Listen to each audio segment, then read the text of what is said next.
All right, welcome back to the second video.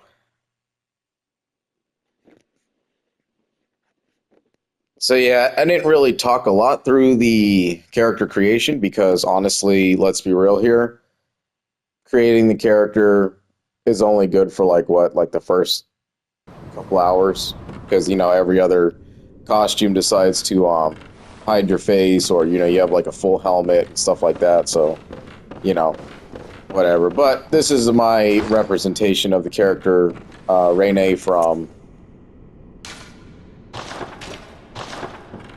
Radiant Historia. Obviously, it's not going to be that great, seeing that that character is an anime style drawing versus what this is. So, but I tried to go good with the long black hair as best that Bloodborne will let me.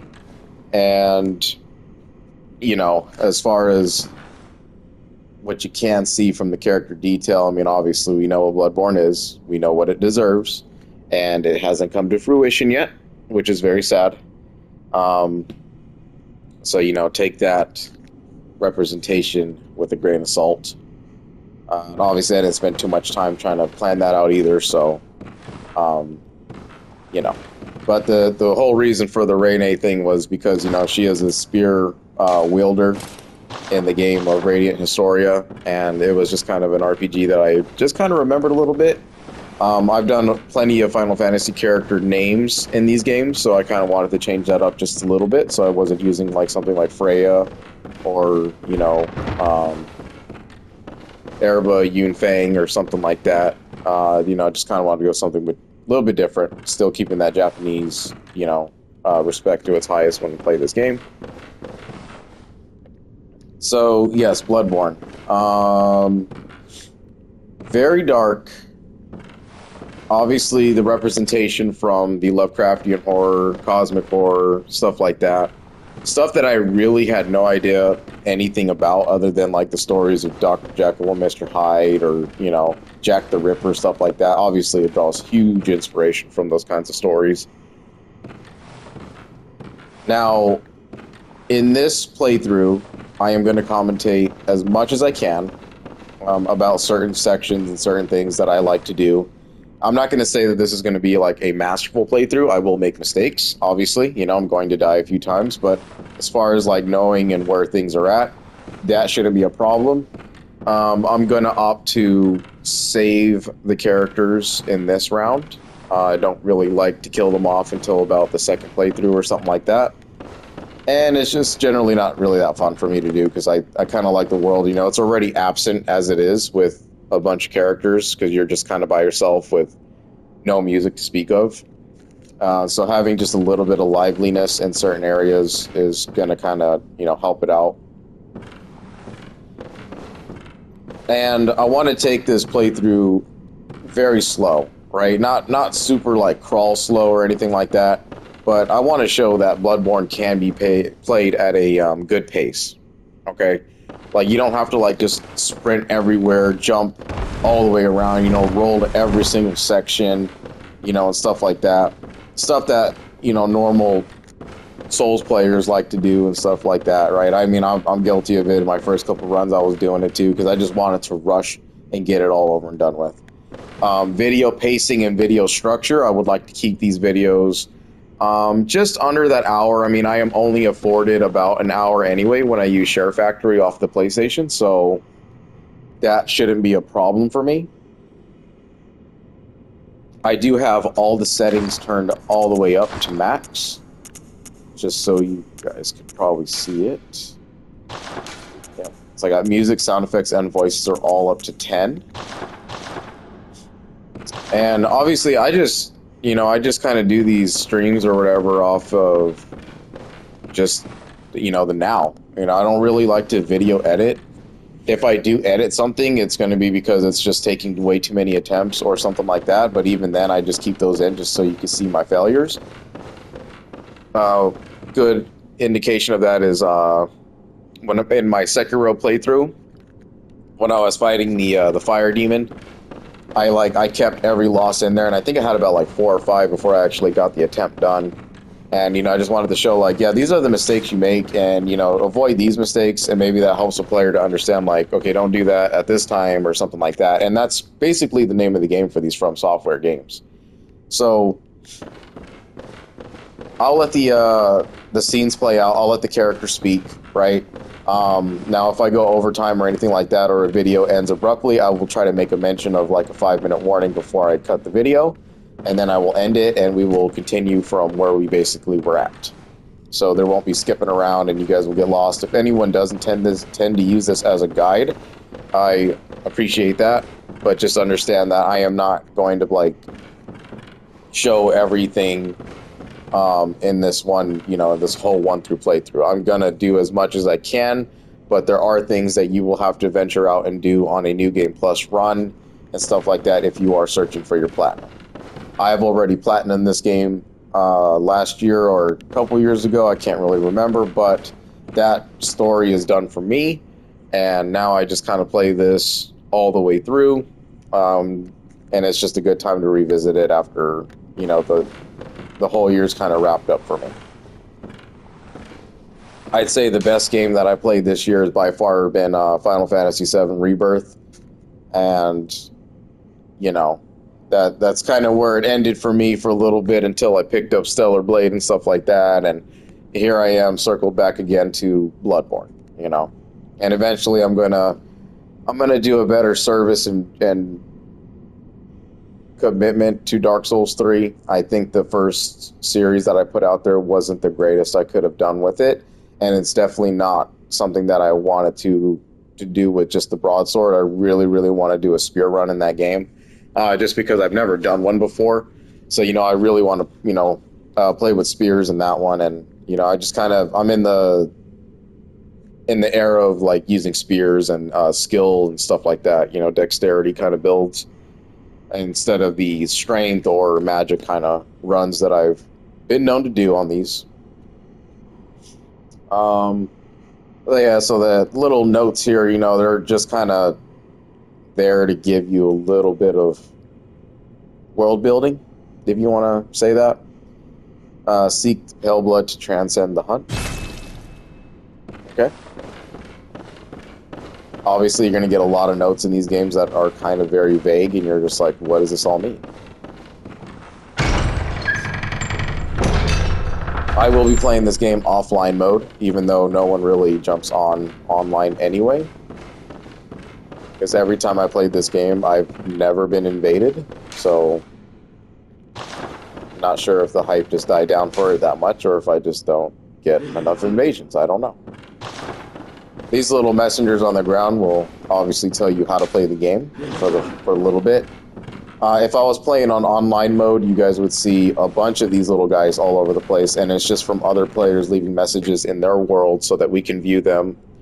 They're just kind of like jokester type things, or, you know, they're actually like some of them will give good hints about the area, what you should do for next bosses and stuff like that. But since I'm commentating, we don't really need to worry about that stuff. So in this room, we're going to encounter our first fight. So over there, you see a werewolf-like creature, and if you die to this thing, you're going to be transported to the Hunter's Dream. I generally try to kill it, now that I've been kind of, you know, gotten better at doing that. So I'm going to show, you know, if it allows me to. Sometimes it can be a little iffy, you know, the space you get in here is very limited.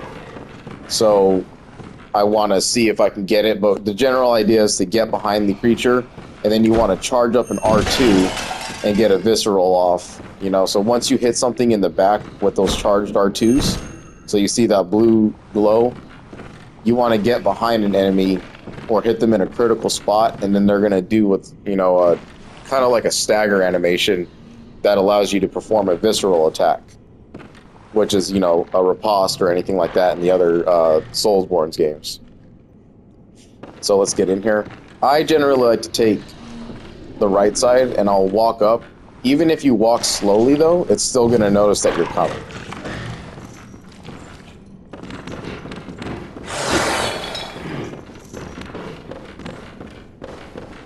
And right there, that animation is what you're trying to generally get it to do, because it'll kind of hurt itself doing that.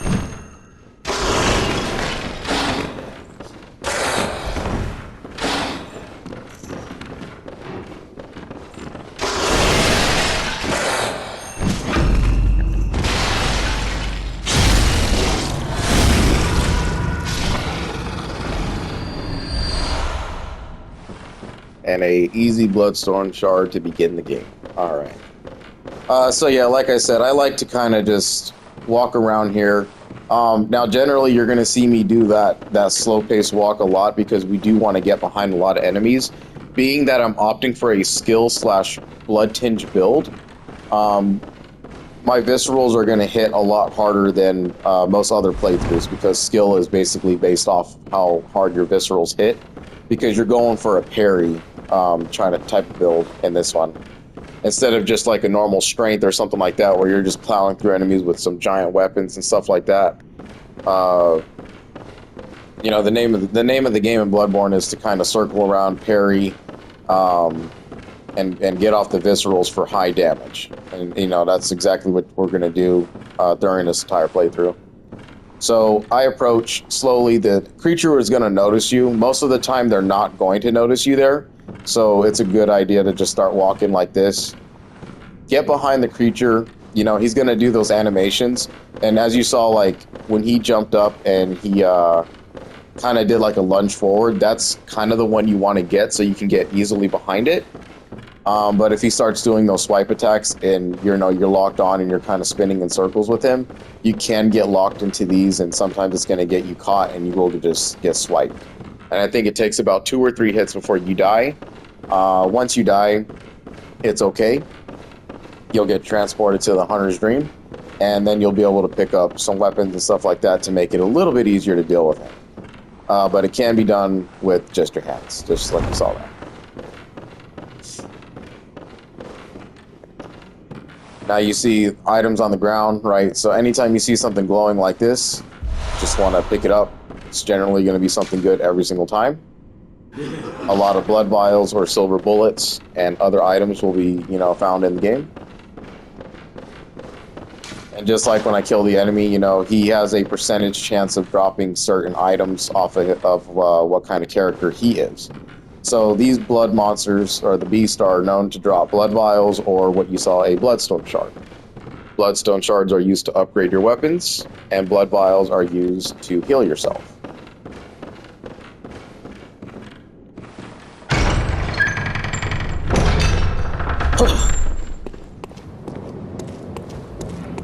Alright, so what is Bloodborne known for is that it is a very, it needs an upgrade in FPS, right? It's not the best thing in the world, obviously.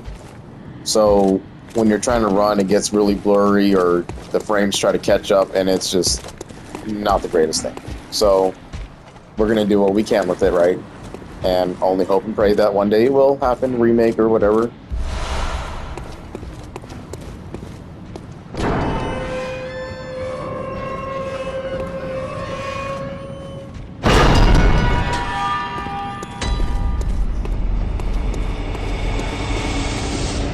As you saw there, the frames are struggling to keep up, and that's going to be the name of the game, so hopefully it doesn't do too much on the eyes. But yeah, come down here, pick up these blood vials. You'll see a guy walking around up there. He's just there to kind of be intimidating, you know. We continued on this path right here. You'll see that the gate is locked. You kind of want to kite this guy a little bit.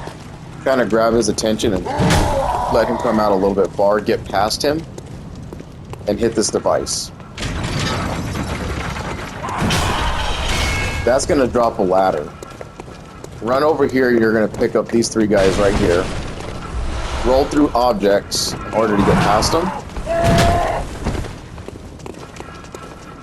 And then go ahead and start climbing the ladder. As soon as you start climbing the ladder, hold down circle so that you're going faster. And vice versa, when you're going down, you can also hold circle so that the character will do an animation where they are sliding off of it.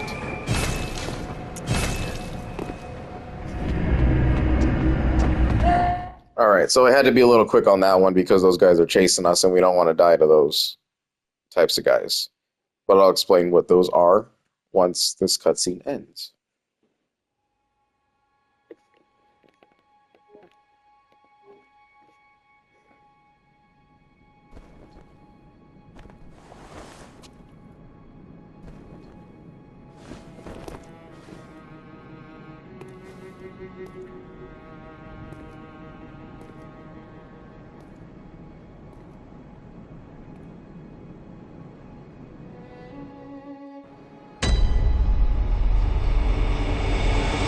Alright, so when I climbed up the ladder, you guys saw that I popped a blue lantern. Those are basically the bonfires of this game. And they will allow you to go back to the Hunter's Dream is where we're at right now. This is kind of like the main central hub to level up your gear, buy items. The chalices, we'll get into those once we actually can use those. And, you know, this is, like I said, the central hub, so this is your Firelink Shrine, alright, from the other Souls games there. So, what you want to do is you kind of want to come down here. If you're in online mode, you're going to get a lot of these little guys all over the place. Some of them kind of red as well to show that people have died in here. So, just so you know, how do you die in here is, yeah. We'll just leave that for another day. And then go ahead and talk to these things, and they're going to just show you, you know, a little bit about the world, more world building here, and a little bit of gameplay notes, okay? Over this one is telling you how to perform gestures and personal effects. Personal effects will basically be like a utility belt, so you don't have to use your actual quick items here, where you are going to slot things into this. The D-pad down this way will also show some gestures that you can perform. Mostly for multiplayer stuff and like that, you know? Or if you just are doing a video like this, you know, you want to kind of bow to the crowd, say hello, say goodbye, taunt a boss once you beat them. Some of these are just telling you to use the resonant bells in order to, like, join other people's worlds. You can receive assistance in the game after taking damage. So this game features a rally system where when you lose HP, you'll have like a little lightly faded red bar that will appear on your health bar. And that's just telling you that you are able to recover your health as long as you keep up the aggression on the enemy and continue to attack. Visceral attacks. Firearms, once we get them, we'll show you, but this one's trying to tell you that you will stagger an enemy, so basically this is the parry system of this game. Hitting an enemy from behind with a charge attack will cause them to stagger, so we've done that already. Hold R2 to charge your attack, and then R2 for a strong. Transform your trip weapons, L1. This gate right here is locked. Emergency quick bullets. Alright, so this run is going to feature a lot of this too, because basically, when you use this up on the D-pad, right, you'll see that when I did that, I lost a bit of my health. And I also got a +5 in red underneath where the quicksilver bullets are located. And that's just telling you that I basically essentially have 5 free shots using my blood. Blood bullets are a little bit stronger than quicksilver bullets, but at the cost of your own HP. Now, for a skill and blood tinge run, this is going to be paramount to our success, because not only do we get more shots off with our weapons, which is what we're opting to do, but we're also going to have the blood tinge at a high enough level to where the bullets actually kind of do damage. In this game, bullets don't really do a lot of damage unless you opt to build it in that style, and depending on the type of gun that you have in your left hand. This is a good way to continue to use it. Recommendations is that if you're not opting and you don't feel comfortable with losing that much HP each time you want to use your blood bullets, then don't do it. 20 is enough, and we are actually going to end up getting some character runes that will have you go above the 20 cap. So no need to worry about the amount of bullets that you'll be able to hold there. And my recommendation and what I'm going to do in this playthrough is while I'm going to do the blood bullet thing, I also want to do it in a group of enemies that I know I can get easy attacks off against, so I can recharge my health instead of using my blood vials. Alright? So you will only be able to do that one time until you run out of those bullets. And then you will have to do it again. So it's just going to be a constant, like, you know, getting prepped and stuff like that. You might want to use the trash mobs or trash enemies in order to recover your health. And it's going to be very interesting to see how this will work in boss fights. Some bosses will actually allow me to hit them a little bit easier than most because they're so big and wide that you can get a lot of good attacks off and recover your health no problem. So it's a risk-reward system, essentially. So yeah, up on the D-pad for those Quicksilver bullet replenishments. Alright. Switching weapons will be the left and right D-pad. And then to use your items, you will toggle down on the D-pad and then square to use items. And then obviously your circle to run, circle to go ahead and do one of these little rolls, circle to backstep. And once you do a hold down sprint and you double tap your circle, you'll be able to do a little roll there. A jump roll, I should say. So you do like a little jump. That's the only way that you'll be able to jump in this game, and it does come in handy in a certain few sections. Down this way is going to be where you find the messenger bath.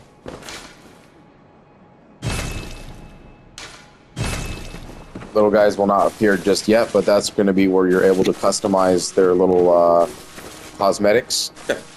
It's really nothing more than just putting a hat or ribbon or stuff like that on top of them, but we'll be able to see that.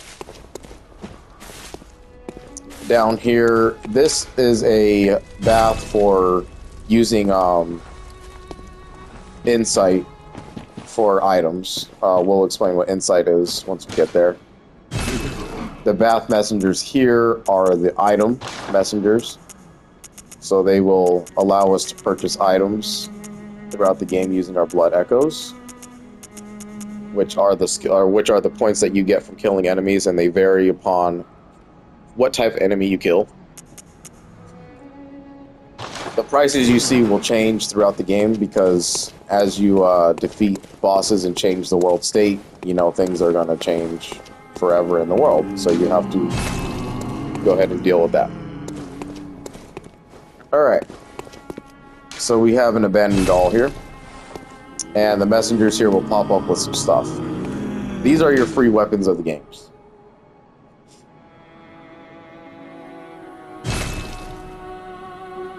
Your weapons can only be equipped in your right hand. For this run, I am going to opt for a threaded cane, just to start, because it is highest for a skill build. And then, you know, you're going to push your options button here, go ahead and select your arms, and then put it into your inventory. There you will see that it is now in my inventory and able to use. You gotta watch your green stamina bar because that's how many actions you're able to perform before you need to like run around and take a break. Rolling, backstepping, attacking, charging, anything like that is all gonna drain your stamina. Without stamina, you will not be able to do anything except for pray and hope that you don't get hit. So you do want to watch that meter as it goes on. These messengers will give us our first firearm or left-handed weapon. I will opt for the Hunter's Pistol, mostly because the blood attack is a lot higher than the Blunderbuss. Blunderbuss is basically like a shotgun, so you have a wider spread, a little bit easier to hit, you know, enemies that go like on a wide arc at times. Mostly useful for like humanoid enemies that like to dodge around a lot. So we'll go ahead and select the hunter's pistol for this one. And again, go ahead and put that into your equipment. So then when you use the pistol, you're going to use the L2 to shoot it off. R1 is to swing your weapon. L1 is to transform your weapon into its trick version. So when I push L1, the cane has now become a whip. And this is true for all weapons in this game. They will all have a certain thing that they are able to do. So if you do want to look up on the Souls wiki and look on the Bloodborne wiki specifically to to find out what weapon you might want to run the game with, go ahead and do that. They are all fantastic. There's not been a single weapon in this game that I don't think you cannot beat this game with. Of course, every weapon has a strength and weakness versus a lot of different foes that we will come across. But we'll explain those strategies and stuff as we hit the enemy varieties once we see them. So threaded cane with the hunter's pistol is what we're going to opt for. Come over here and grab this. This is just a notebook so you can start writing messages if you're playing on online mode. The storage is exactly as it sounds. You're able to store anything in here that you find in your playthrough. Sometimes I like to come over here and just drop off uniforms that I'm not going to use just so I can clean out my inventory, because I like having clean inventories so I don't have to sift through a bunch of stuff. This is the workshop. The workshop will allow us to fortify our weapons using the bloodstones that we gather. As you can see right there, we have in the top right, we have blood echoes, how many are required, and then how many of a certain upgrade mat we need in order to upgrade our weapon. So I only have one bloodstone shard. In the parentheses is showing you how many of you own, and then the number off to the left is telling you how much you will need to upgrade this version into a +1, +2, all the way up to a +10. Every weapon is true in that manner. You can also see what you're going to need for a certain weapon. If you look down at the bottom right, it shows you the attribute bonuses. So when it says an attribute requirement, it is showing you that you will require 7 of those strong arms and 9 of those hands. What does all this mean is basically when you go into your stats, you're going to see the list of the little icons there, and they're going to have what they are. So the heart, vitality, the little green raindrop is endurance, the arm is strength, the hand is skill, the little splattering bullet hole thing is blood tinge, and then the star is arcane. Arcane is basically magic, blood tinge is for your gun build, your weapons, and how hard they hit with the shooting. Your skill is basically dexterity from other Souls games, and strength is strength. Endurance is obviously how much stamina you are going to be able to have, and your vitality is your HP. All very useful depending on how you want to build it. And then of course you see there in the half crescent moon, you'll see a level, and then your blood echoes that you have on you, as well as how much insight you have obtained in the game. And then reading the rest of this, you have how much HP you have, your stamina, your discovery is basically how well you discover items. So I'm at 103% discovery, which means that an enemy will have that much percentage drop in order to drop an item. That is, every single stat has a kind of thing that upgrades it. So if you're going for an arcane build, arcane is going to be the only thing that upgrades your discovery. So if you're, like I said, if you're doing an arcane build, then you're going to get a lot of items throughout your playthrough. Now there are certain runes and stuff like that that can help you regardless, even if you're not running an arcane build. So don't worry too much about that.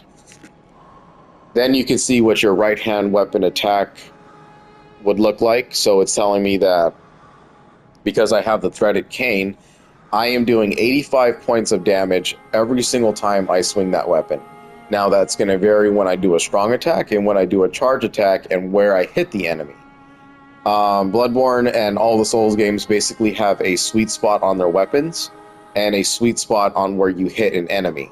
So if you can generally hit an enemy in the head, it's going to do a lot more damage. It's kind of hard to tell when you do that kind of damage, though, because you're just going to be wildly swinging away and hoping to get the danger away from you immediately. So just play the game as natural as you can. You know, watch your stamina, how many times you're swinging, and stuff like that. And if you really need to, you can run away. There's no shame in running away. Reset. You know, don't get caught up and try to just back yourself into a corner. That's how you take a lot of L's in these Souls games. Right-handed 2 is telling me I only do 25 points of damage since I have nothing equipped. That will just be my bare hands. My left-handed weapon attack is showing 75 because I have a pistol equipped there.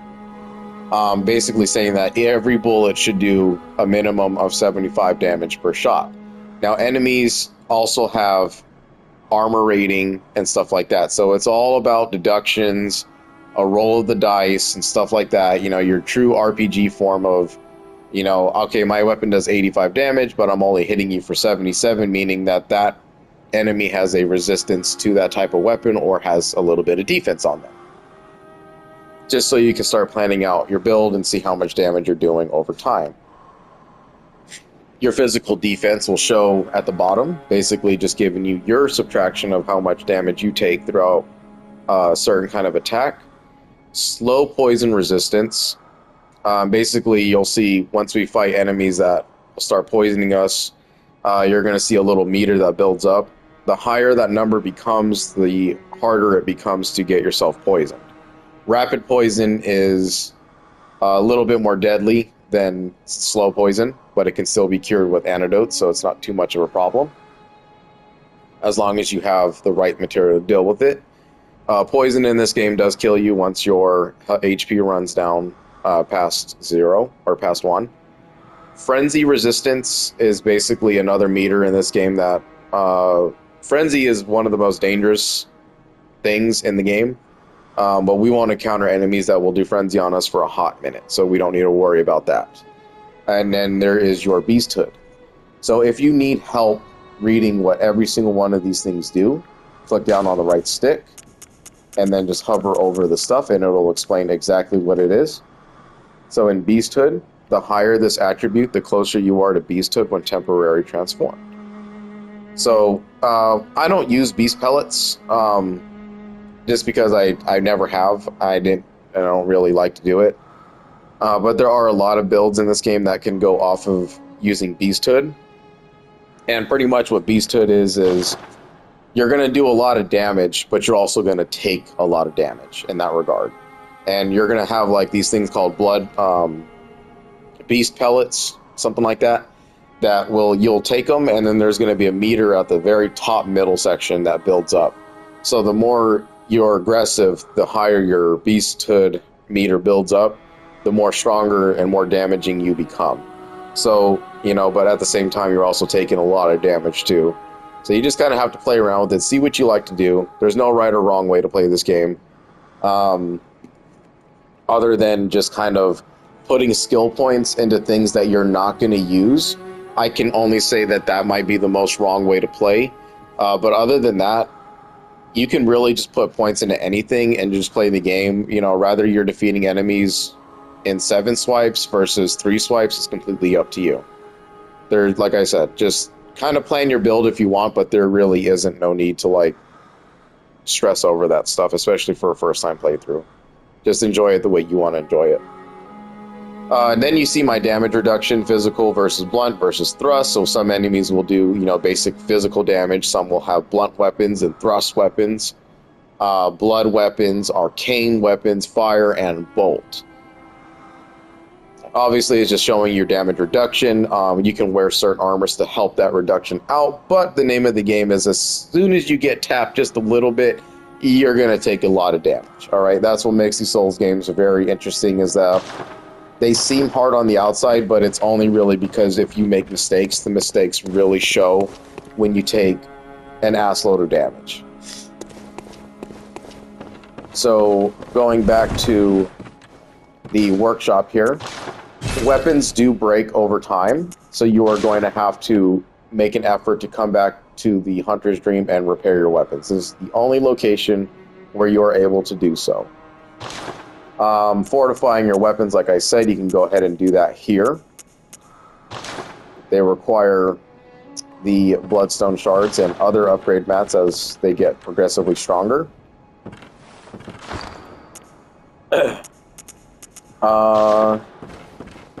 And that's pretty much the gist for this area for now. We will use the memory altar when that comes into effect. There's a little note here. To escape this dreadful hunter's dream, halt the source of the spreading scourge of beast, lest the night carry on forever. So just ominous notes. That's what this game is. Ominous as hell. But go ahead and we'll talk to this NPC and let him get what he needs to get out. Aha! You must be the new hunter. Welcome to the hunter's dream. This will be your home for now. I am Gammon, friend to you hunters. You're sure to be in a fine haze about now, but don't think too hard about all of this. Just go out and kill a few beasts. It's for your own good. You know, it's just what hunters do. You'll get used to it. This was once a safe haven for hunters. A workshop where hunters used blood to enhance their weapons and flesh.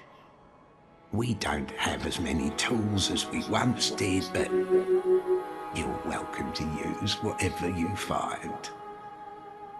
Even the doll, should it please you.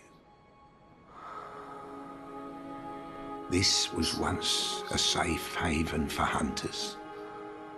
A workshop where hunters used blood to enhance their weapons and flesh. We don't have as many tools. So, NPCs in this game, you do want to run their dialogue, just like any other Souls game. You want to run their dialogue till they start repeating themselves. Why FromSoft does this to us, I don't know, but there's a lot of key things that a new player will miss. I missed a bunch of stuff because I did not know how to do that stuff back then. And I still find out new things every single time I play these games. So, you know, there's a definitive way of kind of looking up where you can find all the conversations, just by looking at a wiki or other playthroughs. And I'm going to make my best effort at getting every single one. I do like talking to them. You know, they build the world for us. We need the NPCs. It's just what they do. But that is the gist of the Hunter's Dream.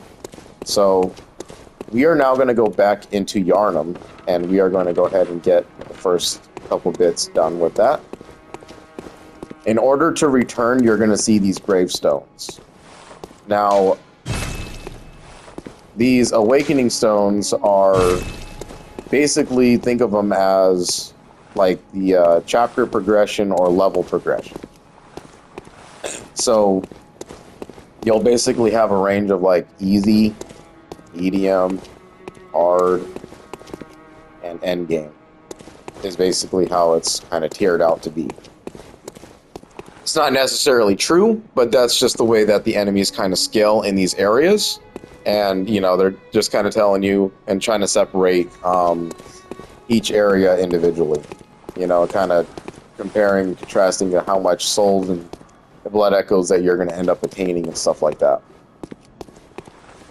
So this is the Yharnam headstone. All you got to do is just talk to these guys. And then you're able to select an area to awaken from. So any lantern that we pop, we will be able to return to from these locations. So it's always a good idea to always pop every single lantern that you come across. In this instance, we're going to go ahead and go to the first floor because we need to talk to an NPC over here.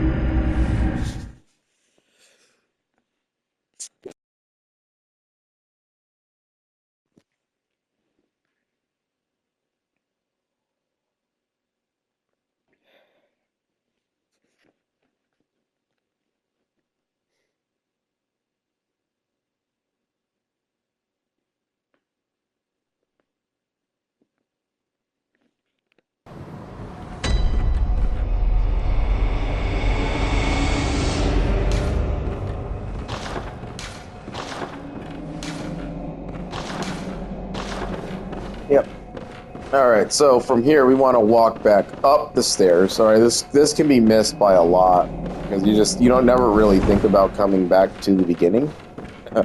So we want to run up here and talk to this NPC.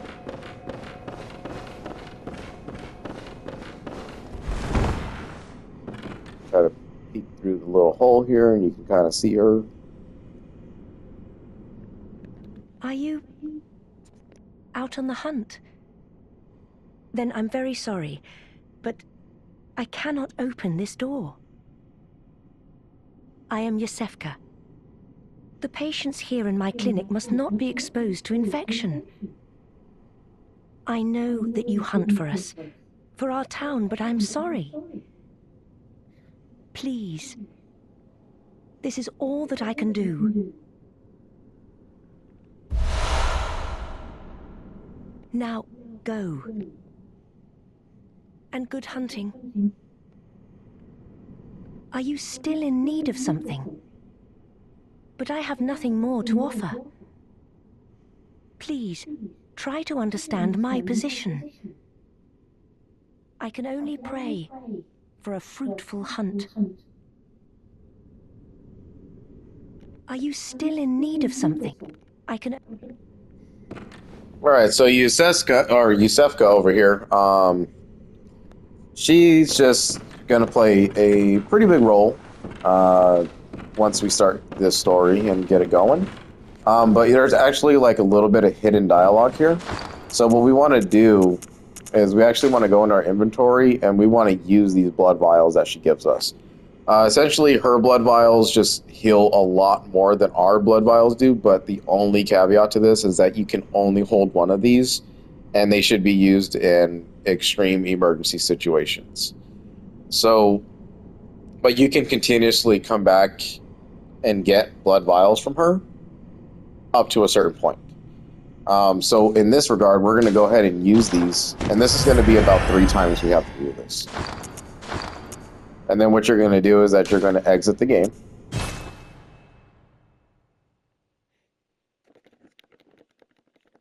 And then these parts, this is going to take a little bit of time.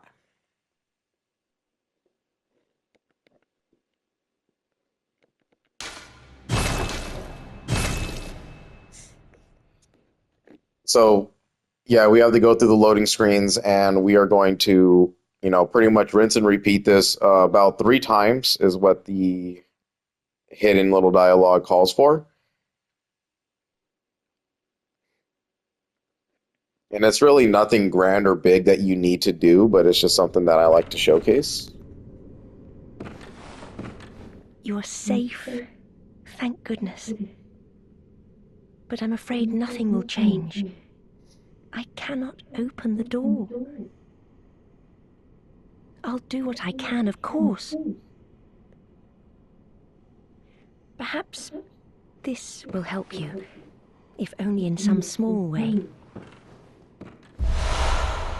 Now go. I pray for your safety. Are you still...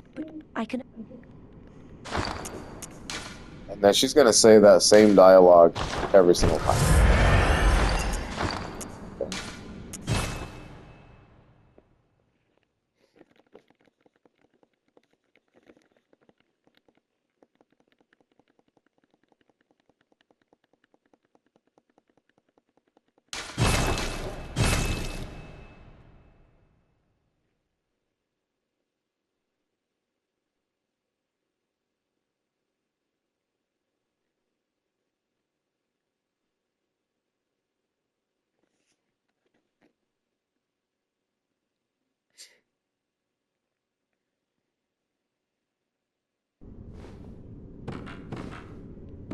You're safe, but I'm afraid nothing...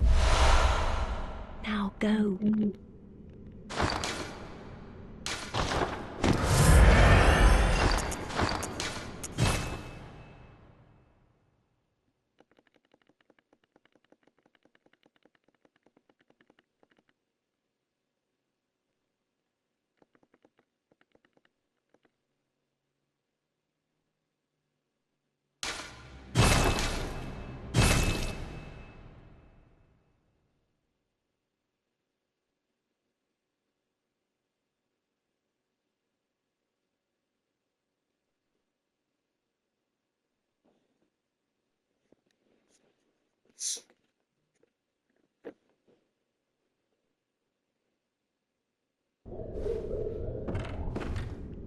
Ah, you are safe. But I'm afraid nothing... I'll do what I... Perhaps this will help. This night is long, but morning always comes. Someone of your caliber won't fail us. I am certain. And once the night of the hunt ends, we can speak face to face. Then I can finally see what you look like. I shouldn't be thinking this, but I am rather looking forward to it. So please, be careful out there.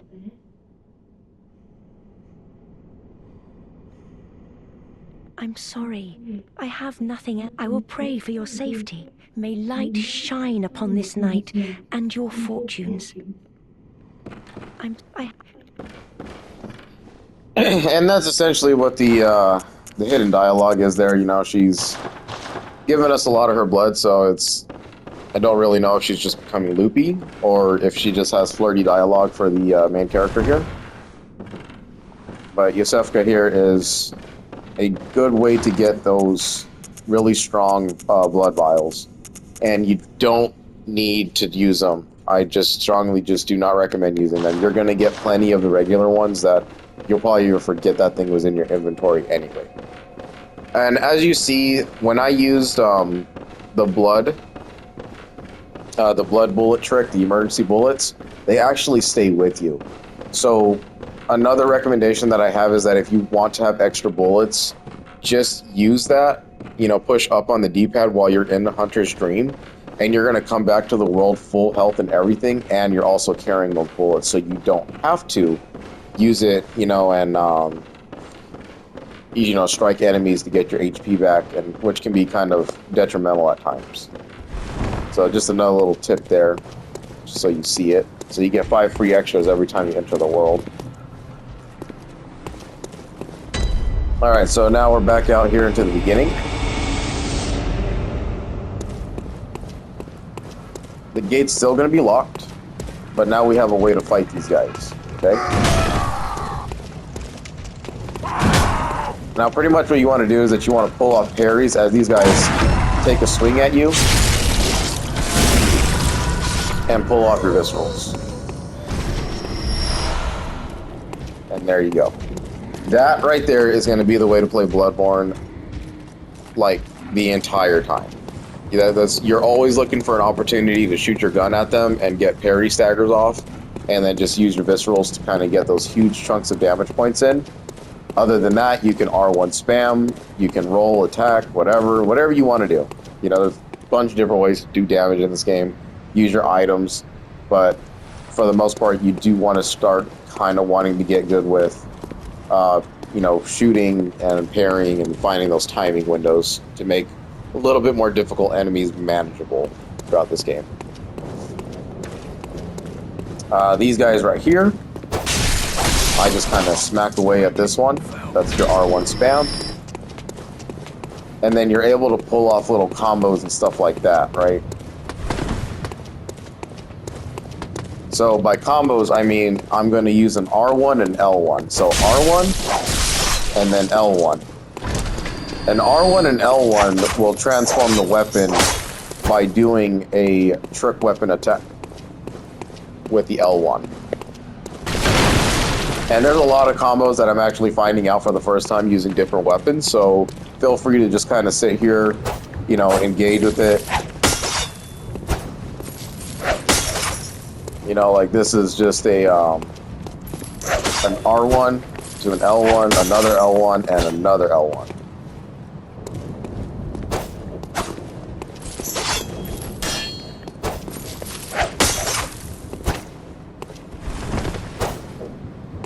So it's just a cool way to play the game. I mean, there's a bunch of different variety ways of doing things, so just kind of figure it out however best you can. But just regular R1 spams can get the job done too. You don't have to think too much into it. So this gate's locked. Obviously, you saw the first lantern we popped. I had to do it a little bit fast because they were chasing us, and we did not want to die to the trash mobs. Anytime you see a red lantern like this next to windows or doors, always entertain and interact with it because it's probably going to have an NPC behind it that's going to have useful dialogue. So we'll go ahead and let this NPC speak what he has to say. Oh, you must be a hunter. And not one from around here either. I'm Gilbert, a fellow outsider. You must have had a fine time of it. Yarnum has a special way of treating guests. Well, I don't think I could stand if I wanted to, but I'm willing to help if there's anything that can be done. This town is cursed. Whatever your reasons might be, you should plan a swift exit. Whatever can be gained from this place, it will do more harm than good. Pale blood, you say? Never heard of it. But if it's blood you're interested in, you should try the Healing Church. The church controls all knowledge on blood ministration and all varieties of blood. Across the valley to the east of Yarnum lies the town of the Healing Church, known as the Cathedral Ward. And deep within Cathedral Ward is the old Grand Cathedral, the birthplace of the Healing Church's special blood. Or so they say. Yarnumites don't share much with outsiders. Normally they wouldn't let you near the place, but the hunt is on tonight. This might be your chance.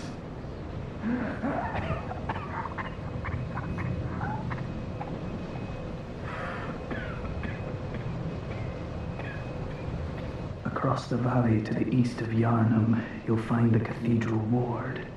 Deep within lies the old main cathedral, said to be the source of blood. I haven't heard of pale blood, but that's your best bet if it's anything to do with unique types of blood.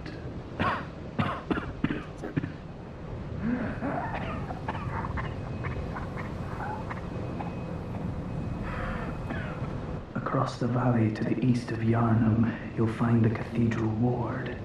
Deep within lies the old main cathedral, said to be the source of blood. I haven't heard of pale blood, but that's your best bet if it's anything to do with unique types of blood. Across the valley. Alright, so our NPC Gilbert there decided to give us a little bit more about the world and kind of like our first objective about where we need to go, right? Because Bloodborne's all about kind of exploring and just finding yourself in situations of like, where am I? What am I doing? What is the next phase of the plan? What are we, there's nothing to handhold you. There's no checkpoints, any kind of guidance or anything like that. Waypoints, anything. So you just kind of have to figure it out. You're either going to stumble upon it, or you're going to have NPCs like that kind of point you in a general direction. So that's going to do it for the second part of Bloodborne. I just kind of wanted to go over this, like how to read the stats. Very self-explanatory stuff. If you're a newcomer to Bloodborne or any Soulsborne game, I hope you find it helpful though to kind of see what you can use it for.